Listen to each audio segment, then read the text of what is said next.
मुसलमान कौम डरती नहीं है, जहाँ से डर ख़त्म होती है वहीं से मुसलमान शुरू होता है। ये कहना चाह रहे हैं मुसलमानों कि तुम अपने आप को वोट डालो। किसी के ग़ुलाम बन कर के 75 साल ग़ुलामी की जो जंजीर थी उसमें जकड़ा हुआ मुसलमान था। ग़ुलामी की शराब पिला करके इसको सुला दिया गया था। अरे ये देश हमारा है, हमारे बाप का है, हमारे दादा का है, दादा के दादा का है, दादा के दादा का है। और वो लोग हमें घुसपैठिए कह रहे हैं जो अंग्रेज़ों के ग़ुलाम थे, अंग्रेज़ों के चमचे थे, अंग्रेज़ों के मुखबिर थे, वो हमें ग़ुलाम कह रहे हैं। आप भी तो सर मुसलमानों को डराकर वोट लेना चाह रहे हैं, बट मुसलमानों को डराते नहीं हैं हम मुसलमानों को डराते नहीं, मुसलमानों को हम बेदार कर रहे हैं, उनको उनका राइट बता रहे हैं। और ये कहना चाह रहे हैं मुसलमानों कि तुम अपने आप को वोट डालो। किसी के ग़ुलाम बन कर के 75 साल ग़ुलामी की जो जंजीर थी उसमें जकड़ा हुआ मुसलमान था। ग़ुलामी की शराब पिला करके इसको सुला दिया गया था। जितेंद्र और महेंद्र के झगड़े में अब्दुल को दीवाना होने की ज़रूरत नहीं। जितेंद्र और महेंद्र तो दो खालाजाद भाई हैं, है ना।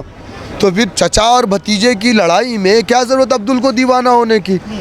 जितेंद्र जीतेगा, अब्दुल को मारेगा, महेंद्र जीतेगा, अब्दुल को मारेगा। जितेंद्र मारता है, अब्दुल खामोश रहता है, महेंद्र मारता है, जितेंद्र खामोश। तो अब्दुल तो हर तरीके से नुकसान में है ना। समझाइए ना अब्दुल को। तो अब्दुल वही तो समझा रहे हैं, आप कह रहे डरा रहे, हम डरा नहीं रहे। हम मुसलमान कौम डरती नहीं है, जहाँ से डर ख़त्म होती है वहीं से मुसलमान शुरू होता है। आखिरी सवाल किशनगंज के जनता से कुछ अपील आप।